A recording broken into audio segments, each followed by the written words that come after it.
Sir Ram Ram, आज आप जंतर मंतर आए हैं तो पूर्व सैनिकों को क्या संदेश देना चाहेंगे? देखिए, आज हमारा 353 दिन हो गया। एक आप देख रहे हो ना, ये 7 फरवरी 353 दिन, 20 फरवरी से डे बाय डे काउंट होकर के ये बोर्ड इस चीज़ का गवाह है कि हम लोग 353 दिन से लगातार धरना प्रदर्शन पर बैठे हैं।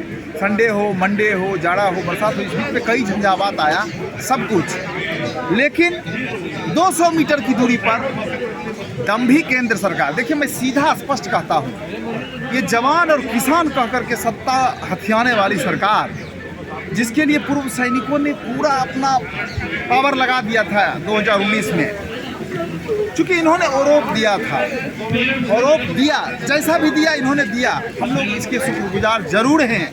माननीय प्रधानमंत्री, हमारे केंद्र सरकार का, हम लोग पूरे देश के पूर्व सैनिक, जो हम लोग 35 लाख परिवार हैं इससे रिलेटेड, इंक्लूडिंग वीरांगनाएं, विधवाएं, सब, तो इतने परिवार हम लोग जुड़े हुए हैं और सभी ने एक आह्वान पे 2019 में इनको सत्ता में बिठाया। उसके बाद इन्होंने आरोप 2 के संशोधन में जो हमारे साथ अन्याय किया, जो जुर्म किया, जो पूर्व सैनिकों के ऊपर, यह सिर्फ पूर्व सैनिकों के ऊपर एक कुठाराघात नहीं है। आने वाली पीढ़ी फिर रिटायर्ड होकर के जब यहाँ आएगी, उसके साथ फिर यही, चूँकि यही लॉ एंड ऑर्डर कानून बन जाएगा, इसके शिकार वो भी होंगे। तो मैं आपके माध्यम से, आप पूछे हैं इसलिए मैं देश को भी बताना चाह रहा हूँ कि आने वाले दिनों में ये जो सर्विंग सोल्जर हैं, उनके साथ भी ये छलावा केंद्र सरकार कर रही है। और यह अभी लोकतंत्र सिर्फ लेस मात्र का रह गया, अब तो राजतंत्र की स्थापना हो रही है इस देश में, माननीय मोदी जी के तानाशाही के चक्कर में।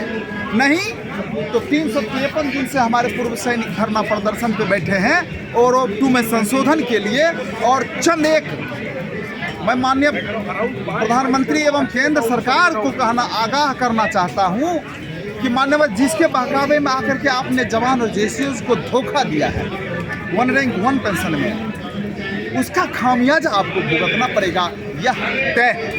अगर आप संशोधन नहीं कर देते हैं, आपने प्रीमेच्योर रिटायरमेंट को 2014 के बाद छोड़ दिया, बहुत बड़ी नाइंसाफ़ी इसलिए किया आपने कि सैनिक 15 साल के लिए एनरोल होते हैं सेना में, 15 साल के बाद अगर वो अपनी प्रमोशन लेते हैं तो उनका लेंथ ऑफ सर्विस बढ़ता है, प्रमोशन के अकॉर्डिंग उनका लेंथ ऑफ सर्विस बढ़ा। वो उनकी कैपेबिलिटी पे, वो उनके बुद्धिमत्ता पे, उनके कैलिबर पे उनको प्रमोट किया गया, न कि आपने किया। फिर जब वो घर चले गए किसी कारणवश प्रीमेच्योर रिटायरमेंट, आपने उनको 2014 के बाद बाहर कर दिया। ये नाइंसाफ़ी है। डिसेबल पेंशन में जो इतना बड़ा डिस्क्रिमिनेशन है, बहुत बड़ा डिस्क्रिमिनेशन है।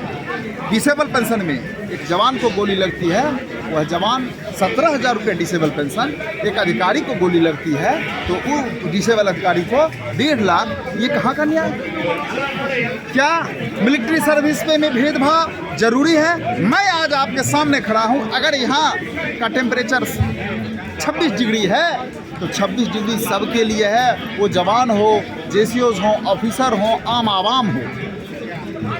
जब भीषण गर्मी होती है तो भी हमारे जवान झेलते हैं फ्रंट में, तो क्या जवान का मिलिट्री सर्विस पे कम और अधिकारी को 15,500, जवान को 5200? ऐसा क्यों? आखिर पे तो सबका अलग अलग है। अधिकारी को अधिकारी वाला स्लैब है, अधिकारी को अधिकारी का पे है। इन्होंने हमारे फिटमेंट फैक्टर में जो इतना बड़ा भेदभाव किया, हमारे फिटमेंट फैक्टर पे कमीशन में, मैं आपके माध्यम से कहता हूँ कि पे कमीशन में जो इतना बड़ा भेदभाव हुआ कि जवान और जेसीओ को 2.57 के गुणक में दिया गया और अधिकारी को 2.81 के गुणक में दिया गया, जबकि उनका बेसिक पे लाखों से ऊपर सुविधाएं दुनिया भर के उनको है। फिर भी मिलिट्री सर्विस पे और डिस्टर्बेंस अलाउंसेस, चाहे वो लेह लद्दाख का हो, चाहे जम्मू कश्मीर का हो, जहाँ का भी हो, वो सारे के सारे जो है उनको ज़्यादा काम कौन कर रहा है? आप जानते हैं कि ज़मीनी तौर पर अगर जवान काम करता है, जेसीओस काम करता है, अधिकारी भी काम करते हैं।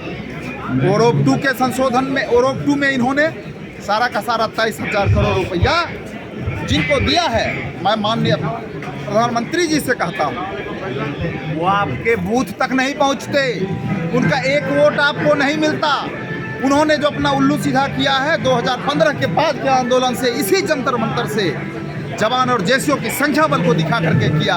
आज जनरल सतवीर हों, बख्शी जी हों, कोई भी हो, आप उनके बहकावे में आकर के जवान और जैसियों के पेट पे लात मारने का जो काम किया है, माननीय केंद्र सरकार आप इसके ऊपर पुनर्विचार करें, इसको संशोधित करें। और आपको अगर 1 रैंक 1 पेंशन आप संशोधित नहीं करेंगे तो यह 35 लाख पूर्व सैनिक परिवार, वीरांगनाएं आपके खिलाफ जहां तक होगा जितनी भी जद्दोजहद करनी पड़ेगी, मैं आम आवाम के बीच में हम पूर्व सैनिक जा कर के वहाँ उनको बताएंगे कि ये सरकार ऐसी सरकार है जिनकी कथनी और करनी भिन्न है।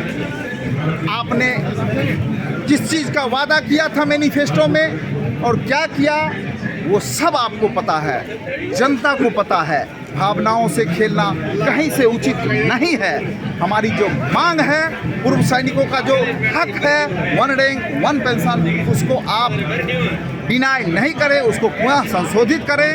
अदरवाइज हम पूर्व सैनिक आने वाले दिनों में बहुत ही कड़ा रूप में हम आपके सामने विरोध प्रदर्शन करेंगे।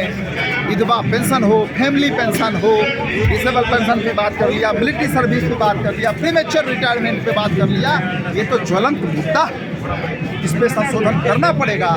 नहीं तो ये जो जवान किसान कह करके आप सत्ता में आए, आपके साथ कहीं कोई जवान खड़ा नहीं है। और इसको आप धमकी तो बिल्कुल ना समझे, ये तो अभी सुझाव है, सलाह है। ये जो 1 मैन आर्मी की सरकार आप चला रहे हैं, अपनी दबंगता, 200 मीटर दूर हम पूर्व सैनिक धरना पे बैठे हैं। आप मैं चाहूँगा दिखा दीजिए इनको ये 20 फरवरी से 353 दिन हो चुके हैं और सरकार के काम पे जू नहीं रेंग रही है। तो कहीं न कहीं ये नाजायज़ फायदा हम पूर्व सैनिकों का लेना चाहते हैं और उस देश की सत्ता को शर्म आनी चाहिए। जिस देश का पूर्व सैनिक सड़क पे साल भर से आंदोलन कर रहा है, उस देश की सत्ता, उस देश के सत्ता चलाने वाले, चाहे वो ब्यूरोक्रेट्स नौकरशाह हो या राजनेता हो, तो शर्म आनी चाहिए, उनको डूब मरना चाहिए। इन्हीं चंद शब्दों के साथ मैं अपनी वाणी को विराम देता हूँ। जय हिंद, जय भारत, जय पूर्व सैनिक।